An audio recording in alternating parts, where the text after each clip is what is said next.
everyone. Welcome to another episode of Dark Rhino Security Confidential. Today we are honored to have Karl Sharman join us. Karl is head of cybersecurity solutions and consultancies for Stott and May across North America. Karl has helped build and scale teams across multiple types of businesses, including Fortune 500, pre-IPO, late-stage ventures, early-stage startups, security consultancies, and MSSP, which is what we are here at Dark Rhino, right? And MDR, but I digress. He is often brought on by companies for either extremely difficult hires, mass hires at speed and scale, or discrete leadership hires. Karl is a contributor to the cybersecurity sector with regular white papers, podcasts, and public speaking appearances. He was recently featured in the top 1% of search and staffing professionals globally by LinkedIn. Thank you for joining us, Karl. No, it's my pleasure. Thanks for having me on. It's great to have you. I think, cybersecurity, we're seeing such growth in the industry, and hiring, people retention, these are all critical topics. One of the things that I'd love to get your opinion on is anyone that's looking to make a transition career, or they're transitioning into cyber, do you have any pointers for them as what they should do to get a foothold in the industry? Yeah, no, of course. I think it's a big topic right now. I'm not the biggest fan in saying there's a shortage. I really don't think there is. I think there's a lot of people that want to work in security. Where I think the issue is with the employers themselves. They have these requirements that's very unicorn-like, where I suppose the expectations are too high of what they're looking for, and it's an incredibly competitive market. And I think we need to, make sure we bring in a range of people with a range of backgrounds to the table to make sure that, we have more security professionals, and transitioning is one of them. Transitioning is such a great way of, getting more people into the sector. And I think, one of your previous guests, Carla, between me and her, we've been a big supporter of people transitioning into security, whether that's women who go and have children and then come back into the workforce and are retrained into cybersecurity, or whether it's other professionals who are looking for a new career change. And I'm a great example of this. Like, I started in the soccer industry. I was doing recruitment for soccer clubs in the Premier League and the Football League in the UK, and I wanted to try something different in the business world, and I happened to fall in recruitment because it's what I did. It's very similar to what you do in the soccer world, but I had to learn cybersecurity, and I had to spend time learning that, doing courses and trying to make sure that I understand as much as I can about it and what I need to do. So, I've done the transition myself, although it's seen differently, and that's all it is. It's what's seen, it's how it's interpreted. So I think for anyone that's doing that, I think what we need to consider is, firstly, what education can you go and get? And everyone always thinks, well, that's cost, that's time, I want it now, and stuff like that, and I totally get that. And I think the easiest way to counteract that is go and get a SANS course, go and work with Cybery, InfoSex, these companies that offer short courses, certified courses that can just show that you have the appetite to want to work in there. You don't necessarily need a bachelor's degree or a master's degree in cybersecurity. Like, there are companies, like the Big Four consulting that will ask for a bachelor's, but they don't ask for a cybersecurity specific bachelor's. So, it's important to go and get the education. And then the second thing on that is just mentoring. Like, I have a group of mentors around me that are CISOs of large banks or heads of consulting practices, and that's because their finger's right on the pulse, and they give me their time. They give me the insight of what I need to know from an intelligence standpoint from, the next career move that I make, because I'm still trying to work out where I go next. Every day, every month, there's a new challenge that, that we have internally that I need a bit of outside resource on. And I think people that are transitioning, the easiest way to understand what's going on in the market is to have their mentors. So they're the two starting points that I'd always say, go and look at where you can get certified and what education you can do to supplement where you want to go. And then secondly, to help you along that journey, go and get a group of mentors. Don't be afraid to ask people for their time. And that will be the starting blocks of making that transition. And, a couple things. One is football not a lot more fun than cyber?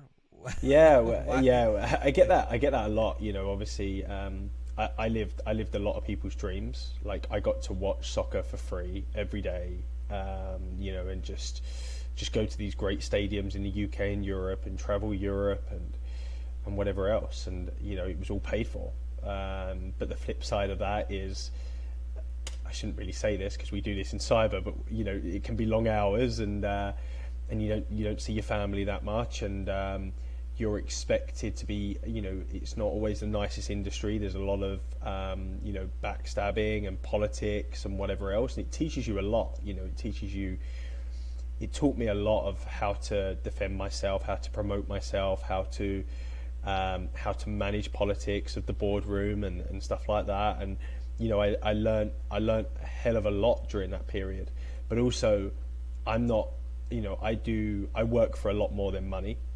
That's not what drives me. What drives me is being, adding value to people's lives. And you can do that in soccer, but you're just moving players to another contract. You're not really giving them, occasionally you will get a player out of nowhere and you give them the opportunities. As you've seen, there's many examples of doing that, but there's a lot more to it. And that's what I like about cyber is you can really actively help companies defend, and we actually have a value in the market where we're actually protecting the industry because we're finding these resources for these companies to help them defend or whatever their objectives are as part of their business, and we actually help solve that. And that's a bigger part of what I didn't feel was in soccer, because in soccer all you do is help line the owner's pockets, and there's a lot more to working than that. But I have a lot of time for anyone who works in that industry because it is a hard graft. Well, there are no easy jobs No. out there that are worth doing. That at least that you would want to be in.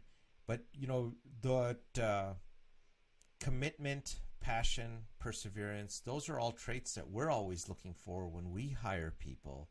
And I think you're absolutely right, getting back to your earlier comment that you should find mentors and you should get an education. And that education doesn't have to be a college degree. We've had n number of guests on this show that have actually talked about that topic. Most people are looking for that. Is someone motivated? Are they willing to learn? Are they driven? And do they have a passion for what it is that they want to progress towards in their career goal?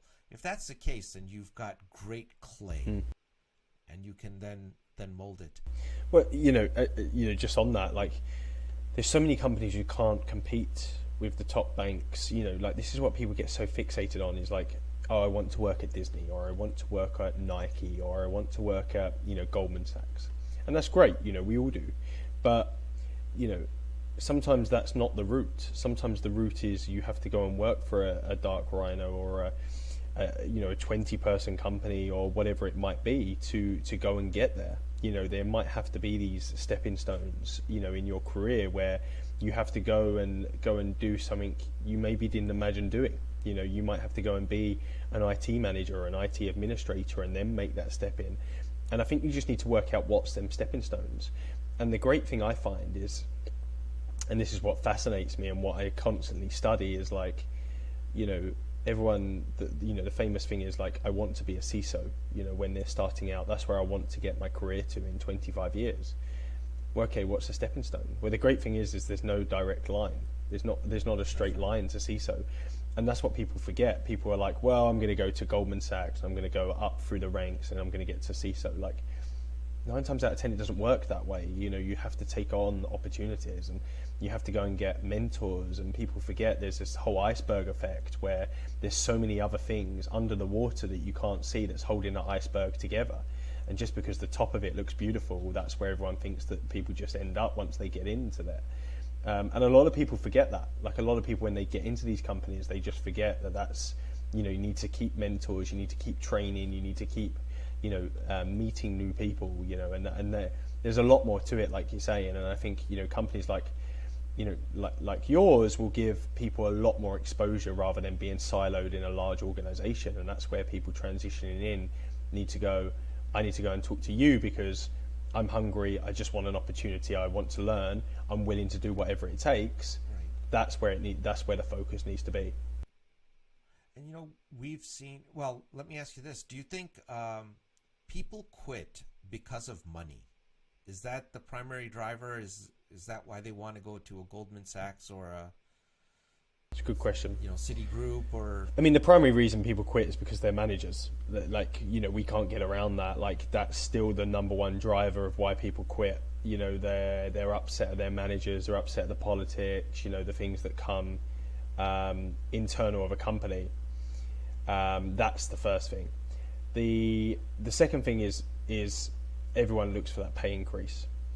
And in cyber, you can unfortunately get 10 to 20% salary increases, which has been aided by companies not being allowed to ask what you're currently making. And that's where companies rely on us for salary information in terms of how do we value this talent, because we can give them that outside resource and actually help them better understand of what someone could be making. And that's been a real hard graft for companies to understand. So that is the second thing. Why do people go to a Goldman Sachs and whatever? I think it depends on where you are in the ladder. It definitely has a bit of esteem. There's a lot there that's Sure, it's a brand name. They give you a hoodie. You've got a badge that says Goldman Sachs. Like, it's everyone's little bit of dream to have on their LinkedIn. A little bit of pride. If I think about my family, my family expected me to stay with a company for 35 years. That sort of thing. Large organisation that I was just going to stay in and be a number. That's how my family grew up, and there's a lot of family pressures there that come with that. That is the reason that people go to that. I think money is one of a few objectives, and I think that brings us into retaining staff. Of like, how do you retain staff? There's a lot of things to consider. There's a lot more than just money. So, and that's exactly where I was going with this, because and I'm just going to pick on Dark Rhino because we are a smaller company. We're 21, 22 people.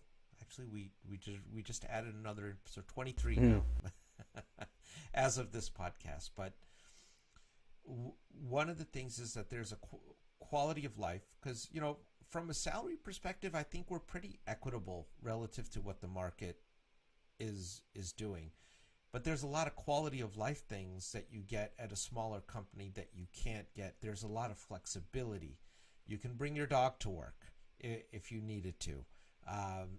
If you needed to bring your child to work, you can do that. There's a lot of, if you needed to disappear for 3 days because there's something happened, no one's going to penalize you over that.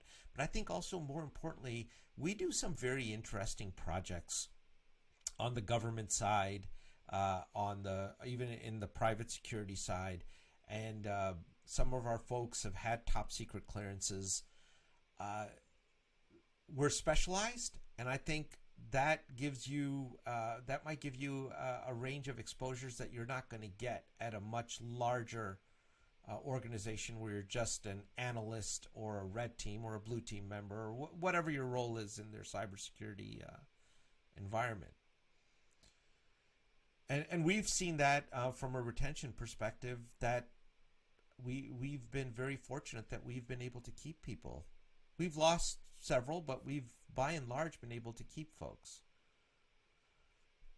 I think just on that, I think people make large businesses complicated. I think our organizational design makes it incredibly complicated. I think the great thing is when you're a small business is you feel you have access to them people, and I have a lot of time for executives who keep that door open as they get bigger.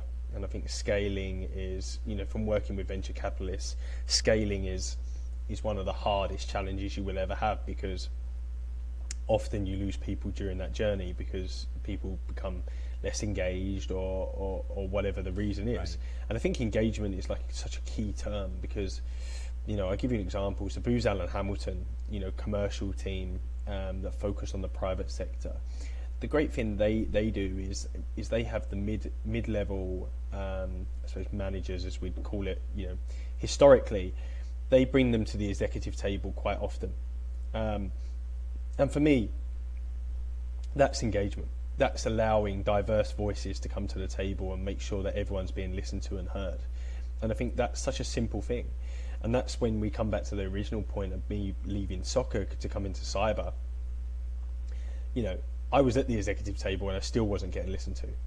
You know, like, I was part of that executive team and still not getting listened to. It matters. It matters. People want to be listened to. People want to be heard. You know, we're seeing that with the Black Lives Matter movements and some of the other diversity pushes right now. People want to be heard. People want to be valued. And that comes back to engagement for me. You know, and that comes back to my original point of why people leave, of like, the manager is the normal reason, or the leader is the normal reason of why people leave, because they don't feel listened to, they don't feel trusted. You know, whatever that value is, that's what needs to be corrected. And people, there's a number of companies, and I won't name them on here, but there's a number of companies that rely on money by paying people more money to try and keep them, rather than actually focusing on, well, how do we develop them? How do we seek out that person to make sure that they feel valued and they go home, you know, feeling worthy. And I think that's so crucial.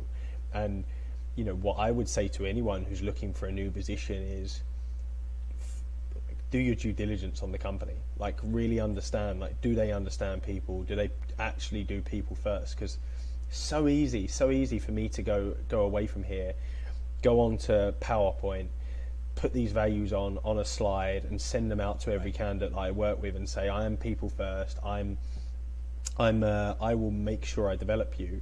But actually go through examples, like, you know, oh, who was the last person that came into my level? You know, can I go and speak to them? Or, you know, who come into my level? Where are they now? Like 2 years down the line, like, have they been promoted? Are they still at the company? You know, actually go and ask these questions. And for me, you know, every interview is a two-way interview, and that's the great way of treating it. Is like, that's how it should be, because you want to be heard. If it's all one way in the interview, you're probably not at the right company. If you want to feel valued and be worthy, it should be a conversation. I think that's a real gem right there. Every interview is a two-way interview, and that is absolutely correct. And people do want to be heard. If people don't feel a part of the process, if they don't feel like they can really have some control over their contribution, and their contributions are valued, they will leave. But when you scale, what changes? So when you're going through hypergrowth, and I could envision that happening at some point for us, and I can see many startups, I've been involved with many of them, there is that stage where you need to scale from 20 to 500 people, and you need to do that in the course of a year. Any thoughts or advice on how that process should be viewed? Yeah, I've had good experience around this. You know, I've watched it firsthand. I've watched companies, like I say, go through to IPO or be acquired, and I've been part of them journeys, not in-house, but as a recruiter, helping companies scale. And we've got a few projects that we're currently doing in the security space to, you know, where they've got their Series A or Series B and they want to get to that IPO, and we help map them out. And I think, firstly, it's the most fascinating thing to do for me because it's so exciting. Every candidate will want to speak to that company because everyone dreams of getting a little bit of, you know, stock or equity, in hope that it IPOs or sells, and that's where the money is for any, you know, normal person like you and I, right? You know, that's what we aim to do, is actually you know, build something, and so I think that's the first thing, is that candidates get excited by it. The second thing is what changes on your actual question. I honestly think people overcomplicate it. People think that they have to change it. It's no different. Like, you know, all you're doing is adding more heads. And what happens is then you need to make a decision on, well, how many employees to people. And I'm always looking at this from a school perspective. So if we consider let's say an elementary school, or a middle school, let's say. So middle school fascinates me because there's so many elementary schools that go into the middle school. But a middle school on average is about 14-1 to kid to teacher. Now, when I talk to a lot of organisations, they're looking at more 6 to 8-1. So I'm constantly studying this analysis because I want my children to have more access to their teacher. Now, if you're 14-1, that means you've got a problem because that means you're going to have to either be the loudest, the naughtiest, or whatever it is to get that teacher's attention, and that isn't necessarily right.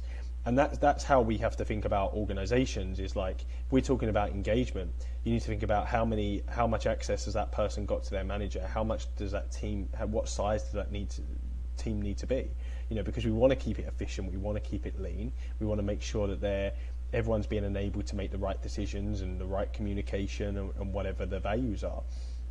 So for me, that's what I'm always considering is, have we actually got the right strategy? And for me, that starts back at the center part of the business. So the values, the operations, have we got the right people plan in place, like, talent development, HR, all the bits of operations. And some of this you can outsource, some of this you don't need, some people you can group up into one. Right. But you certainly do need that plan, because otherwise people are going to join, they are going to leave very quickly, and that won't help you get to your target numbers. So you need to invest in the individuals. You need to make sure you're taking time to onboard that individual and bring that individual up to speed very quickly, and then help them to then help others who are going through a similar experience of onboarding. And when you're doing that, it's it's a real team effort, and unfortunately that's why VCs tend to invest in people that have done it before, because they understand what they're doing. But I honestly do believe CEOs or founders or executives anyway overcomplicate this, because I think it's actually a lot simpler than what it needs to be, and I think there's a number of steps you need to go through in order to be successful with it. Let me ask you this: in that cycle in hypergrowth, how do you maintain what you were doing as a smaller company, where you were hiring for cultural fit and hiring for personality, attitude, and then knowledge? I mean, that's kind of the way we do it, but because we want to make sure that they will be a good fit in the company. Not just that they're a great engineer, but they're going to be a good fit with the people that we have. How do you maintain that? Is that where things get lost, and that's where you end up having people leave? I think if you look at a company, let's come out of security. Let's look at a company like DoorDash, who have accelerated, gone through the roof in terms of their growth. DoorDash, obviously the pandemic's really helped them, but if you talk to anyone at DoorDash, as like one of our clients, really, like it's for me, it's the values are still there. The values are still there from day one. Like the executives have never changed their values. So even though they're this large organization where, individuals, there's a lot more individuals, there's a lot more restaurants they're serving to, there's so many more delivery drivers, like they've got all this from the outside it looks like a very complicated business. Their values and their core have never changed. And that is the underlying thing with all these businesses. If you look at Disney, you go back to Walt Disney's values. Bob Iger, has never changed, even though he's been, obviously he's retiring now, but even though he's been there for the last 20 years, Bob Iger's never really come away from the values of what Walt Disney put in. Like, and that's why I'm saying, like, people overcomplicate it. People think I need to do what Netflix are now doing. You're not there. You're not at that. And, Netflix still focus on, as they always have done from a small company, getting A players. That's all Netflix care about, is getting the best people to get on the boat so everyone's heading in the right direction. And that's where I think people overcomplicate it, is they get so invested in this people part and they actually just need to keep it simple and just need to focus on, well, what worked to get us here today? Let's keep focusing on that. Where else do we need to innovate and bring on ideas? Obviously, we do need to keep changing to move forwards, but the core of the business should really stay the same unless it's not working. There's one question I get every candidate that I work with to ask at the end of an interview, and that is very simply, is there anything that I haven't covered that would help you make a decision in this process? You know, like, because people go away and they think they've done a good job, and I get it all the time. I'll ring up the candidate after the interview and they'll be like, yeah, great, yeah, did okay, you know, got everything answered. And then I get the feedback and they're like, well, they didn't cover this and they didn't cover that, and, you know, I'm not too sure they really dealt with this question well.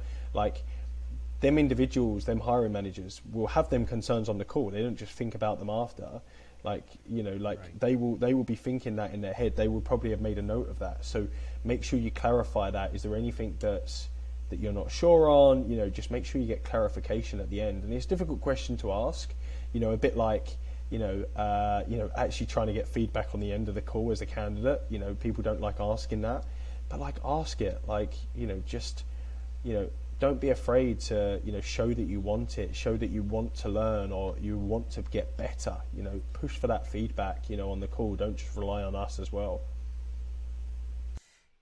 Do you think it's okay to put people under pressure in an interview?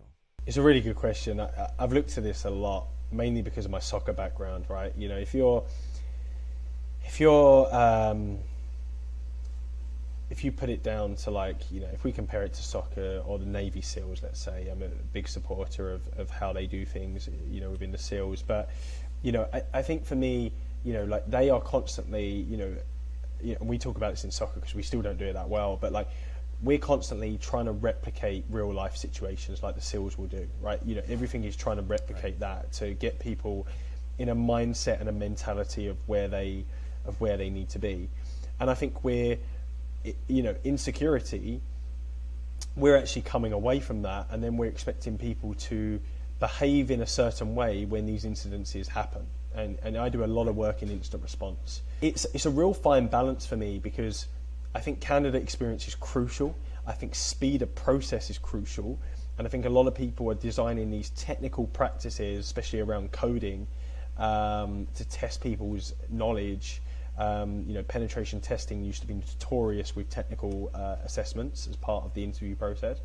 So I think you need to consider, anyone who's considering their interview process or recruitment process needs to consider, is this time efficient for candidates who are incredibly busy and often already in the workplace? Secondly, is this a good candidate experience? So actually get candidate feedback. Did that actually keep them engaged? How does that not necessarily compare to competitors, because I think you can innovate and be a leader and be disruptive from that perspective, but, like, how does that compare in terms of their feelings, their emotions towards the company? Does that make them feel they want to want to join the company? Sorry.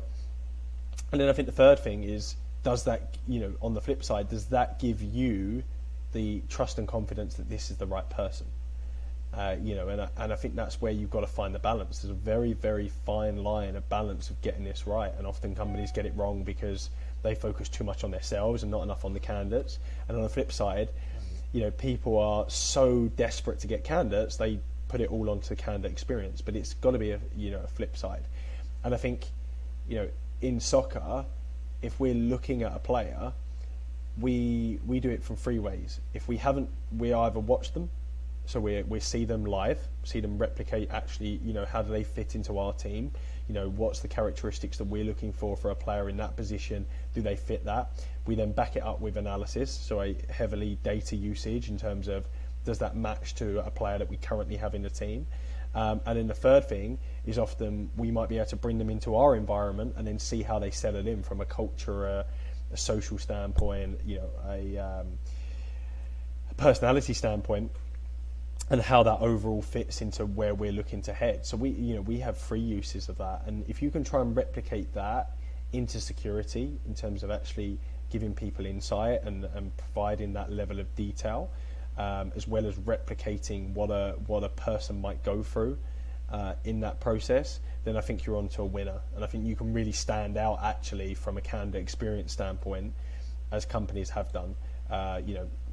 Very, very often your Disneys and a variety of other companies, sometimes small companies, in the incident response world.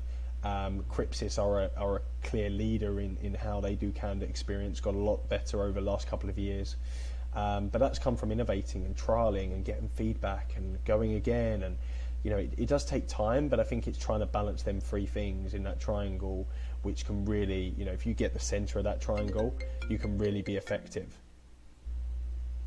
For cybersecurity companies, what has your experience shown you as strategies that might have worked really well or not so well in providing a great experience for the customer base and for the employees? That's a mouthful of a question. I know that, and it's a loaded question. No, it's a really good question. I spend a lot of time, listening to people and reading, and I think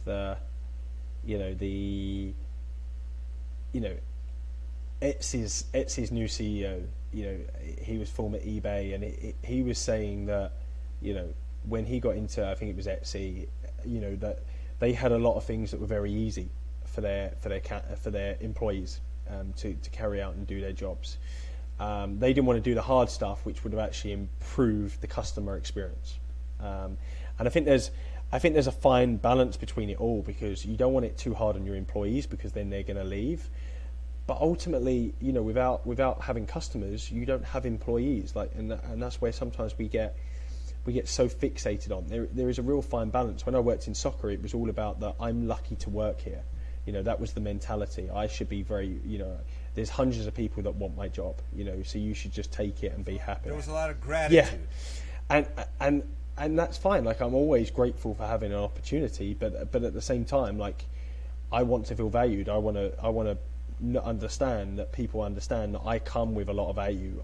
I should have, anyone deserves to be in that job. They've been given that job for a reason, because they clearly was either the best candidate or the best suited, or however they look at it, and that's how people should believe.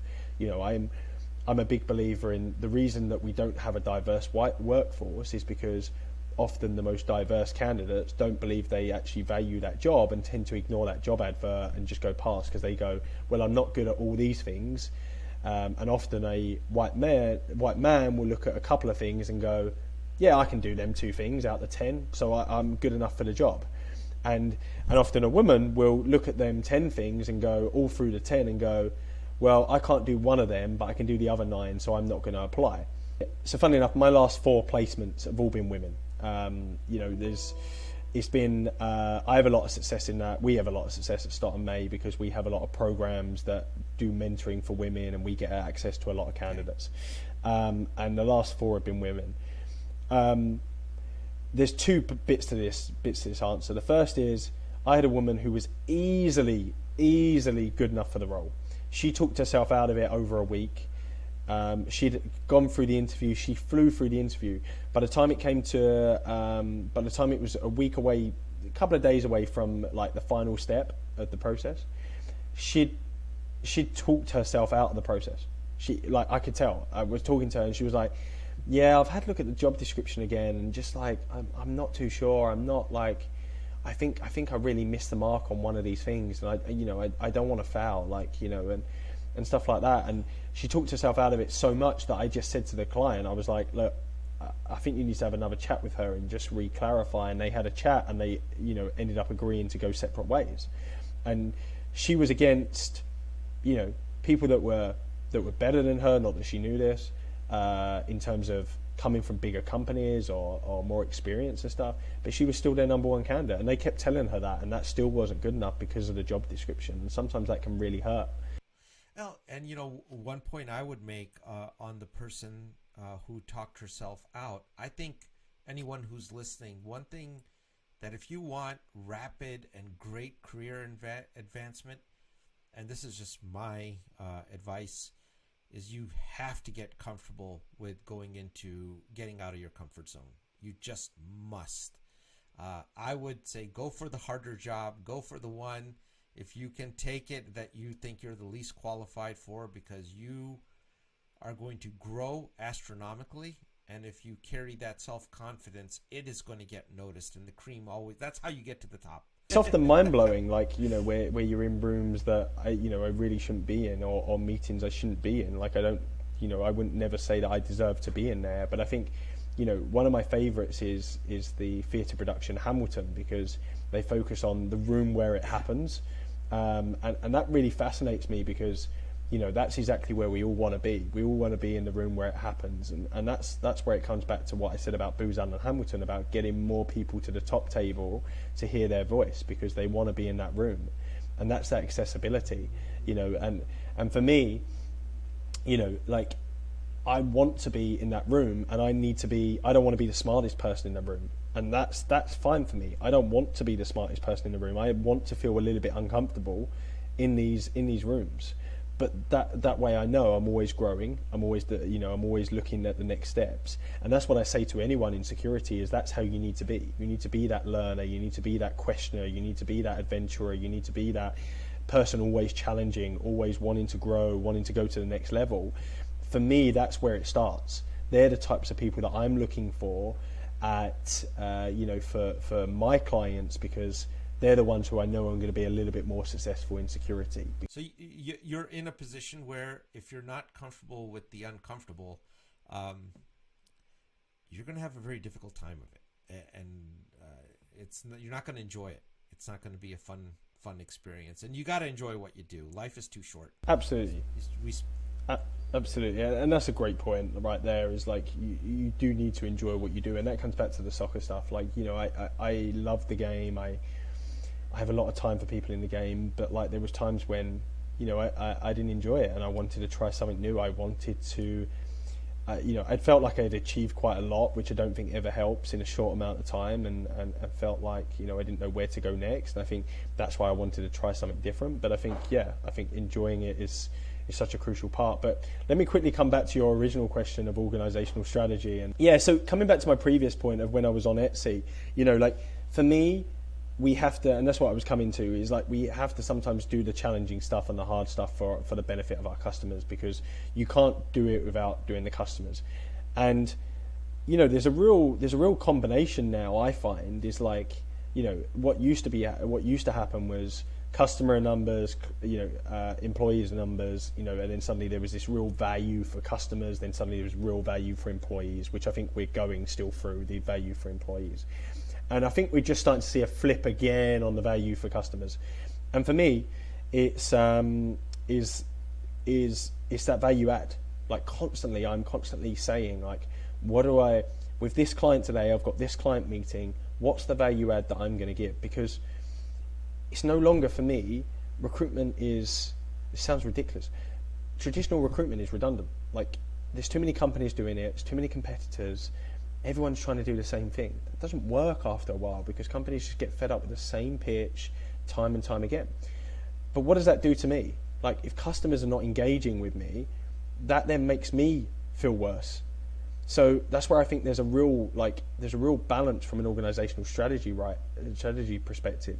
And if you flip it back to Walt Disney focused on giving his employees the best environment to work in, because he knew that was going to affect their relationship and the way their output to the customer. And that's what I focus on, is like, how do we add value as Stott and May that we're going to enable our staff to go and service our customers better. And that's where the focus needs to be, is like, we need to constantly think, what's the value add? How do we enable our staff to be better? What technologies do we need to give them? What development do we need to give them? How do we need to communicate and manage them? And that's where organizational strategy has to focus, is how do we enable our staff to go and do that? Now, for Netflix, coming back to them, it's about having the A players, having the best people. And that's fine. Like, you know, that will work, because I now trust in Netflix security. I now trust in Netflix product. I now trust, and that's what it is for them. It's the confidence and trust in their product that comes from having the best employees, that's all driving towards each other and doing that. And I think you can correlate all of this. And what ends up happening often in organizations that fail is that you have these silos. So you have HR over here, talent acquisition, you have sales over here, product sort of in the middle. Like you need to bring this all together, because candidate attraction affects all of this.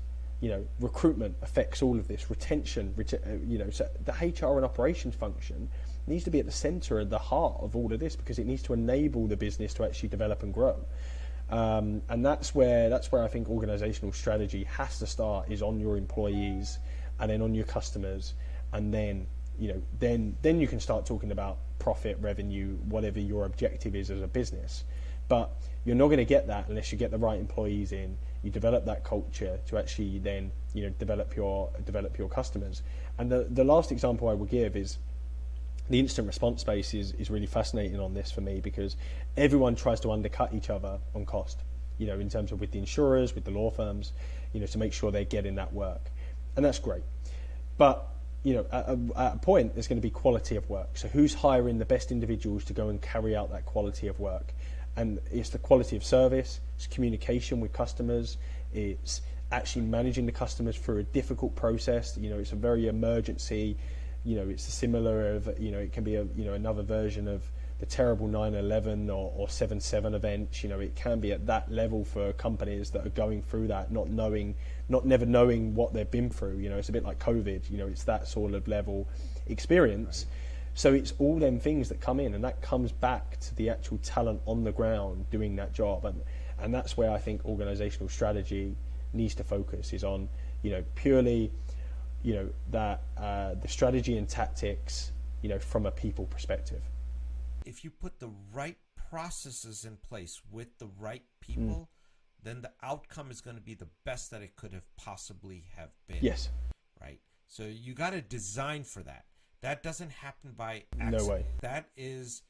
It's engineered. In the companies that I've seen be successful with it, they very much engineered thought into their customer cycles with whatever good or service they were delivering. And that brings me back to the operation. Like for me, operational excellence is at the center of every business, because I know a lot of services businesses that have failed because you have the best people, but then you put in the wrong processes or the wrong technology, and that doesn't enable them to then be successful. So it is a very fine balance of what you've said there, like trying to balance out. But yeah, if the processes aren't right, you're spot on. Like you're just going to hinder the people, and if you're strangling the people won't be there. So then you'll lose the good talent that you've already invested in. Now I know we're coming up on the hour here, and we're grateful for your time commitment. Don't want to keep you too much over, but I got to ask you, 2021, what do you forecast for cybersecurity? Do you think it's going to be a good year, better year than 2020, or? It's never, I would never say it's ever a good year for security when you see, obviously the SolarWinds is the latest one at everyone's sort of, fingertips right now in terms of what we're dealing with. But I think it depends on the objectives. I think from a recruitment perspective, it's always a buoyant and exciting market. I think globally, I think there's so many more companies hiring, there's so many more opportunities. I think there's a lot of different programs coming out to allow people to enter and transition into the industry. I think if I was to pick out key areas that I think I see high growth in for the next year or two, it'd definitely be product security. Cloud security is still, at the forefront of everything right now, and will still maintain that. I think they're the two core areas. I think other ones to highlight is incident response is still going through the roof, because we can't deal with the incidences, the amount of them still. And I think from an internal perspective on top of that is detection response. On the flip side is like actually building that in and how we work on that. If I was going to make a bet on any services line right now, I would say, have a look at detection response or DevSecOps. They're the two options that I'd probably say, invest your time in if you're not already, doing them. And like I said, a lot of service lines are, really focusing on, product security and cloud security, as they are mainstays with a lot of the CISO issues. And Karl, let me ask you this as a parting. is there anything you'd like to plug? Are you going to be making any appearances? Are you going to be on any podcast shows or anything that you would like to let all the audience know about that's coming up here in the future? Yeah, so we do, we do a lot of this, but mainly we do a lot of, sort of white papers and research projects. So I think we've got a couple coming up, one in product security, one in instant response, which shows you an insight into that industry from a candidate or a hiring manager perspective. So if any of the listeners or watchers are considering going into them areas or want to understand them areas, definitely watch out for them, because I think they're downloadable files from either our LinkedIn's or our websites. So feel free to connect with me, and when they come live, I think at the end of this month and the start of next month, them two come out. I think they're really great papers to look at what hiring managers and what people in the talent space are saying about what's going on in them sectors, but also see what candidates are feeling like, because we have a research at the back that really suggests what candidates are going through in that sector and how it's being improved to make it a good career for anyone looking to work in that side of the security space. And if any of the listeners want to get a hold of you, is there an email you want to give out, or how should they contact you? We'll put links to your LinkedIn profile in the show notes. Yeah, of course. Yeah, my LinkedIn's a good place to start. On my LinkedIn is normally my either my cell number or email. If you can't see it on there, then feel free to reach out, and I'll send you my email nonetheless. But always a good place to start. Fantastic. Well, Karl, thank you so much for joining us on this Friday afternoon. It was a wonderful conversation. Likewise. We deeply appreciate you being here. I hope you have a fantastic weekend. You too. Thanks for your time.